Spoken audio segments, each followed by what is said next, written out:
Hi, I'm Stephen Van Tassel. You're listening to Living the Wildlife, discussing all things related to vertebrate pest control as part of the Pest Geek podcast family. This is the disclaimer for Wildlife Control Consultant and Pest Geek podcast for the Living the Wildlife podcast. Always follow national, state, provincial, and local laws when using pesticides and or other control methods to manage pests. Wildlife Control Consultant, LLC, Pest Geek Podcast, Living the Wildlife Podcast, Stephen M. Van Tassel, or their or his affiliates are not responsible for followers' use of the information provided here. Hi everyone, Stephen Van Tassel here, Wildlife Control Consultant, bringing you another episode of Living the Wildlife as part of the Pest Geek Podcast family. Hey, glad to have you on board. I hope your week went well. I'm actually taking a little time off, so I am figuring I'd do some recording, and I am going to be slightly ahead. I'll actually have next week's podcast already in the kitty as well, so I'm kind of excited about that my life is getting a little bit more flexible at this point. So hope that's the same for you. Perhaps hope you had a really good summer so far. I'm recording here in about midway through August at this point, so some of you may be gearing up, of course, for doing some bat work at this time when your blackout periods are coming to an end, and so hopefully that will go well and be safe on those ladders. So if you're new to the Living the Wildlife podcast, you're wondering what it's all about, well, we provide research-based information on all things related to vertebrate pest control. So that's animals with a spine. So we do some bugs, but only in relationship to wildlife or vertebrates do we deal with bugs, where their association is there. Otherwise, this is not a traditional pest control podcast. There are plenty of those out there. We deal with the vertebrate pest control, and we get, as part of the Pest Geek podcast family, we do get geeky. We get down into some details, things that the average wildlife control operator is not going to know, and they're not going to know it by experience. They're going to have to only know it through research, but we're going to save you some of that time because we're going to do the research for you. Would love to hear from you. You can reach me at wildlifecontrolconsultant@gmail.com, wildlifecontrolconsultant@gmail.com. Definitely like to hear your comments, thoughts, suggestions for future shows. Appreciate getting that kind of feedback. Also, if you're interested in being on the show, perhaps you have something you want to sell, perhaps you want to get something off your chest, you can definitely reach out as well. You can reach me at wildlifecontrolconsultant@gmail.com. Do us a favor if you would, and subscribe to the channel, ring the bell, and give us a 5-star review if you could, and comment. That can really help us with the algorithms and what have you. Also, if you want to listen to us on a different platform, we're also available on Rumble. Just look up Wildlife Control Consultant for the podcast. It's listed under that particular name. All right. Well, if you're not aware of it, I have published a book. It's called the Wildlife Damage Inspection Handbook, 3rd edition. It is available if you're looking for some technical information on how to really improve your inspection skills. This is the book for you. It's divided up into species sections as well as topic sections.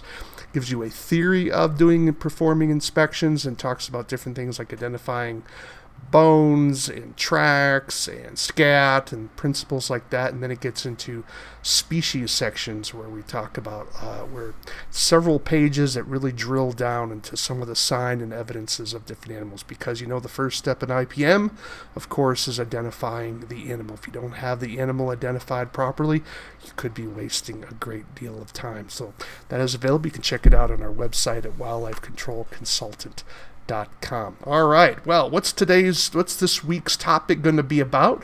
Well, I'm going to be talking a little bit about carbon dioxide. Now, you may be wondering, carbon dioxide, what is that all about? Well, if you've been following what's been happening with the industry, you'll notice that carbon dioxide is one of the up-and-coming active ingredients for the management of some various vertebrate pests. So several years ago, I think it was back in 2017, 2018, sounds like a long time ago, but not quite for some of us older folks, there was some work being done with dry ice and they would pour dry ice down into rat burrows, and as it sublimated and gave off its gas, carbon dioxide gas, it would kill the rats. And it was a less toxic way of killing rats, particularly in urban areas, because carbon dioxide really, it's hard to kill someone with that amount of carbon dioxide gas, right? It's not like other products where you really have a lot of other concerns, like aluminum phosphide, for example. And anyways, and so what happened was the EPA learned of this particular type of work, and they said, no, you got to register this stuff. And that's what came about in terms of rat ice. And Bell Labs was gracious enough to take that particular product, and they did a quick registration with it. And if you haven't really heard of it, it's been a challenge, because you have to have your own. It has to have a EPA label, and they've had some distribution issues, and then there just was not a lack of interest in moving forward with it, where there would have been a lot more interest if the EPA just simply said, hey, we're not going to touch that. But anyways, without getting into the politics of it all, that kind of fell a little flat. Well, several years later, IGI was a company that came up with their own carbon dioxide, but it was in a canister rather than using dry ice. And Leafatech owns that particular company now. I believe they bought them out, if memory serves. Someone correct me if I'm wrong. But anyways, it's canister, and so they've been using that now, and it's to do the same thing, to control various burrowing rodents outside of structures. And it's a broader label than rat ice. Rat ice is focused on rats, of course, but the label for Leafatech's IGI carbon dioxide actually covers a lot of different species. So I'm not going to delve into the ins and outs of those individual products, but I wanted to talk a little about the active ingredients and some things that you may or may not know about carbon dioxide. Because if you're using these types of products, and there's no reason why you shouldn't, it is a tool, and it's certainly going to be a safer tool, not safer, remember, no pesticide is safer than some other options depending on the context, right, the situation. It's important for us to really understand the active ingredient and what you can do with it, and some things that you need to make sure that you're not making any mistakes with, right? So let's focus on that. Well, when was carbon dioxide discovered? Well, it was ultimately, this is the guy who gets the credit for, is Joseph Black. He was a Scottish chemist, and he basically discovered this particular gas on June 11th, 1754. So it's relatively recent in terms of the vast scheme of things. And he called it fixed air because it was actually came out of a solid that he was working with at the time. He was actually doing research on antacids, right? So on an antacid, and he came across this particular gas and discovered it. Other people have kind of encountered it as well, but I guess this is the guy who really was able to sort of isolate it and designate it that way. So what are some characteristics of carbon dioxide? Well, it's colorless, odorless, and it's 1.5 times heavier than air. So if you're in a still environment, in other words, there's no breeze, there's no roiling in the atmosphere, the gas will sink to the bottom. Well, which of course would be very effective, very helpful when you're dealing with burrowing animals. You want the gas to be going down into the burrow rather than floating up into the atmosphere.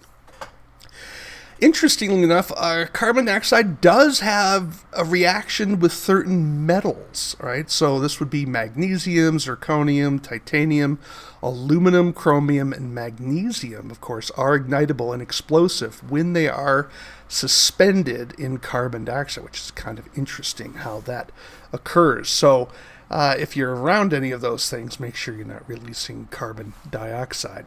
So carbon dioxide, of course, is a byproduct of a lot of ordinary functions that we deal with and encounter all the time, right? So respiration, fermentation, those of you that like the adult beverages, for example, like beer and wine, you're going to get some carbon dioxide off of those particular activities. And then, of course, you're breathing out carbon dioxide just by being alive, right? So it's a byproduct of the cellular respiration in our bodies that helps keep us alive. In terms of the ordinary atmosphere, the concentration of carbon dioxide is about 0.04%.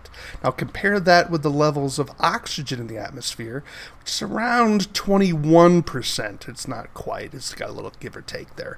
So around 21%. So you can see it's a very small percentage of gas in the atmosphere. In fact, it's actually the 5th most common gas in the world. Okay, so you have nitrogen, of course, is a major gas in our atmosphere right now, but oxygen's only about a 5th of the air that we are breathing, and carbon dioxide is not even 1%.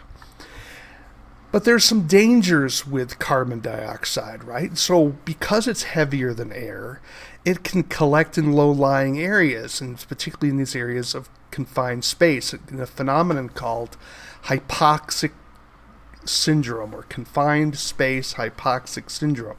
So these are some of the risks that you have to make sure you're careful with.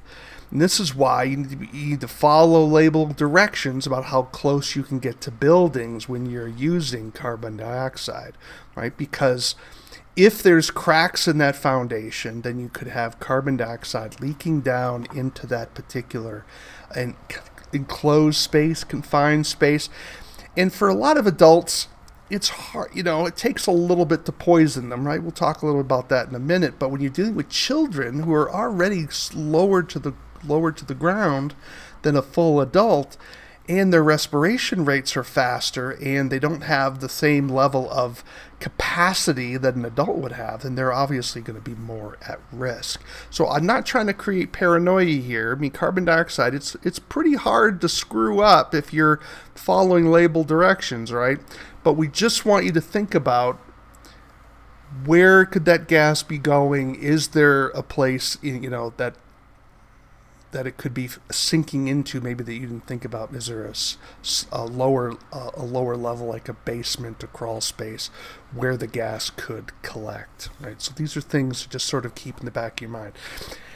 And of course, look at the number of deaths that we have in America each year. You say, wow, that's a lot. Where does that occur? Well, you're dealing with situations where, remember, people store carbon dioxide. If you go to some of your restaurants now, your fast food places now, they have these large canisters of carbon dioxide, and that's to sort of reduce the cost of their making sodas, for instance, right? So carbon dioxide is bubbled into the liquid, creating carbonic acid. It gives it a little tart taste and gives it the fizz, right? Because it's putting carbon dioxide in it. Well, sometimes those things can leak, and if they're in the basement of a facility or at the top and the gas sinks down, then someone who enters the basement unknowingly could be overcome by the carbon dioxide. Of course, there are other industrial uses as well. Interestingly, 22% of the people that die from carbon dioxide poisoning are the rescuers.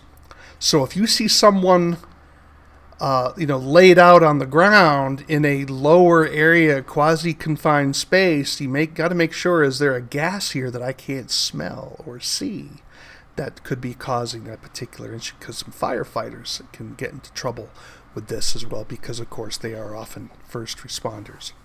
So the human health risks to this, right? So two ways that carbon dioxide can harm us, and that is, first one is displacement of oxygen. In other words, as the carbon dioxide filters into the room, it can displace the normal room air, which has that 21% oxygen. So that's one way that it can kill.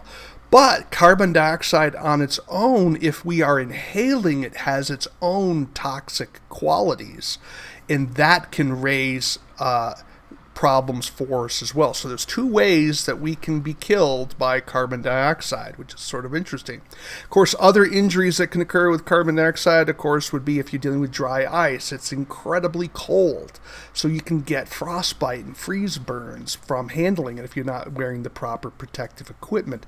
And especially if some of that dry ice bubbles off and it strikes you in the eye, that could be very bad. You could have a frostbite burn to your eyes, which is, of course, would be very terrible.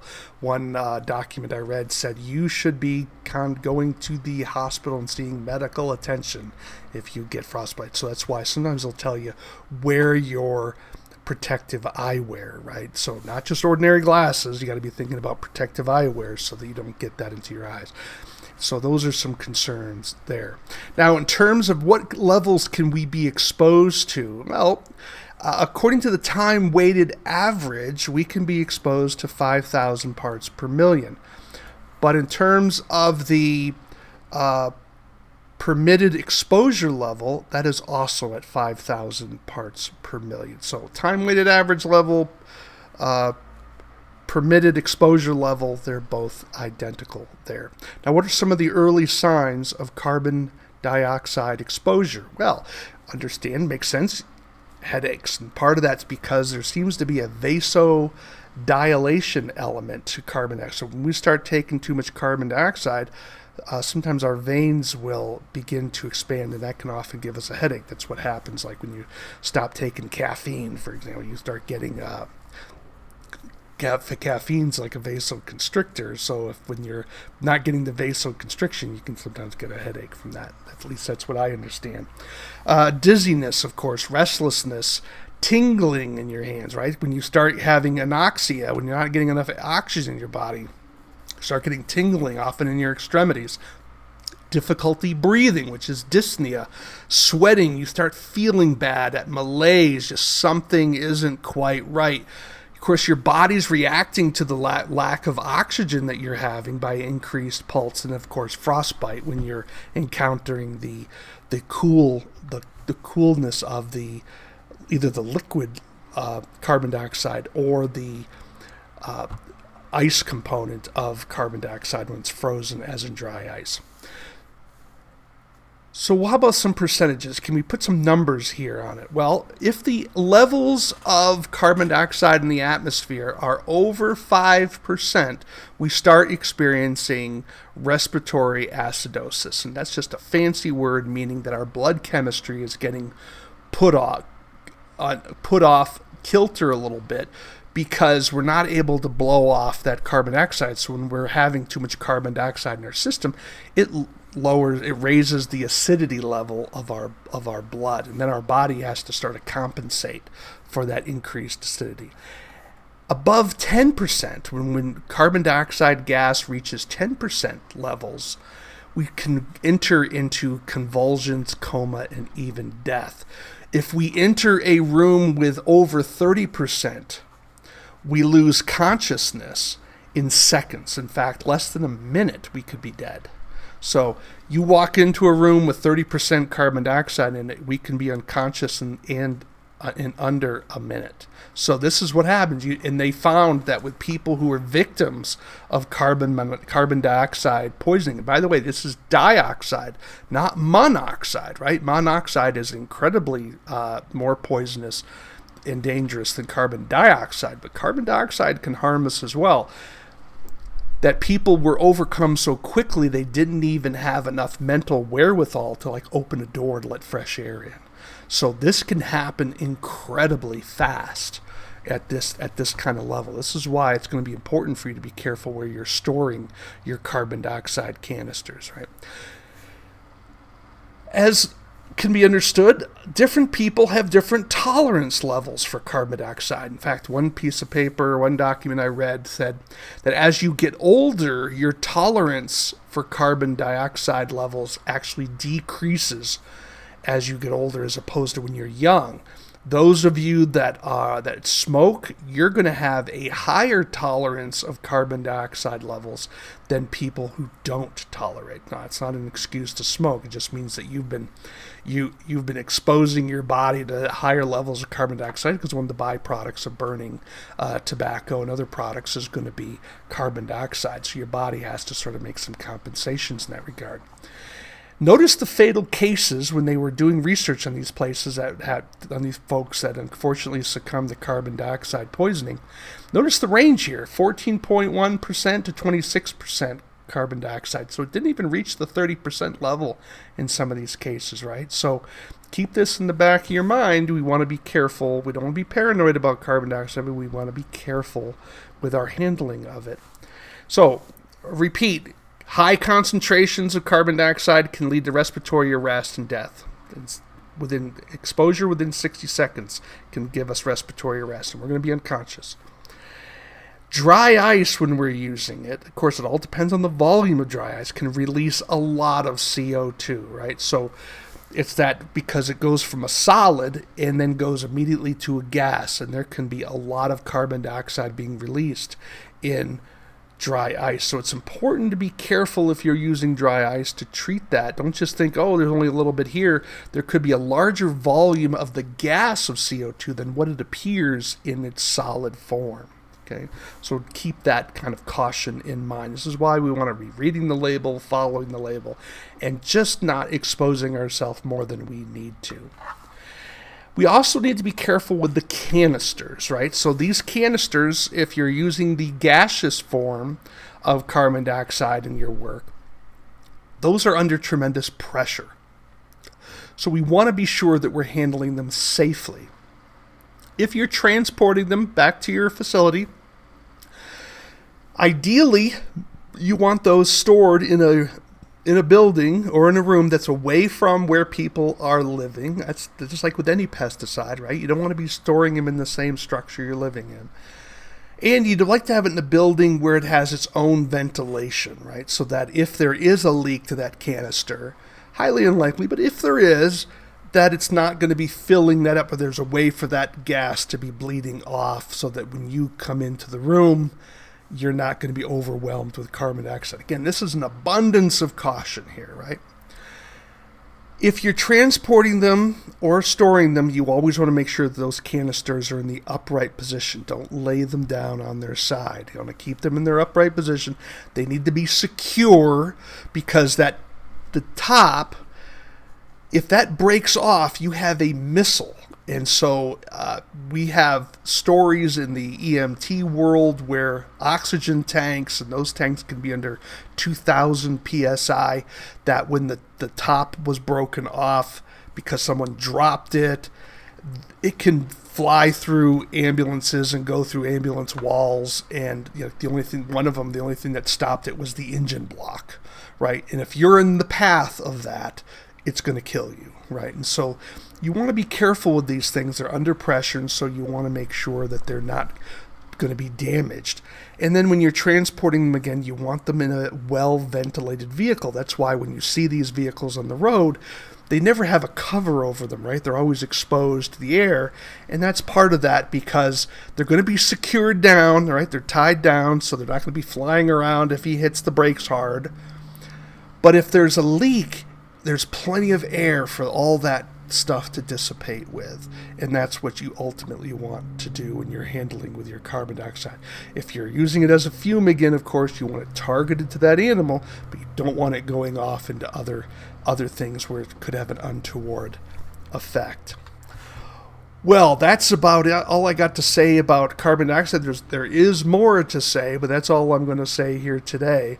Really hope you found that helpful if you're looking to explore carbon dioxide. I'm excited about carbon dioxide because I think that it's an up-and-coming fumigant, and I think it has a lot of potential uses, and it has a higher safety factor than some of the other things that we may be dealing with, because all the concerns that people are having with secondary poisoning with rodenticides, and so this can be helpful in that regard to minimizing, because one of the benefits of fumigation is there's no secondary poisoning with fumigants, and so that's one of the benefits here.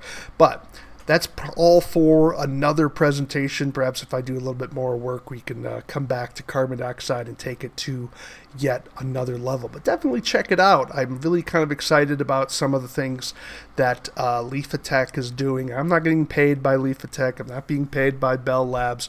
I just think I'm hopeful that I'm always wanting, let me put it this way, I'm always wanting to see new products come to the market that can help us resolve conflicts with wildlife. And I hope you as a professional encourage that as well.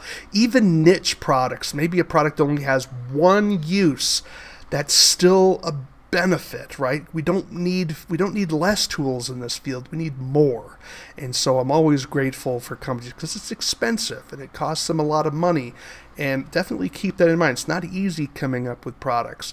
So we're really grateful to the companies that do this sort of work. And it's important for us as technicians to use their products appropriately so we don't get stuff banned, right? And we don't cause harm to the public and to non-targets whenever possible.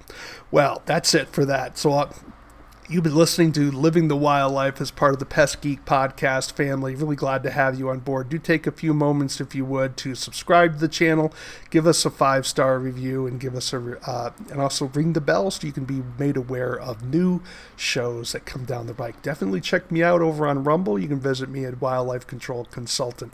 If you have questions, comments, suggestions, reach out to me at wildlifecontrolconsultant@gmail.com. Would love to hear from you. Again, this is Living the Wildlife. Why do we call it Living the Wildlife? Well, because we want you to live the wildlife, not be the wildlife. Take care, everybody.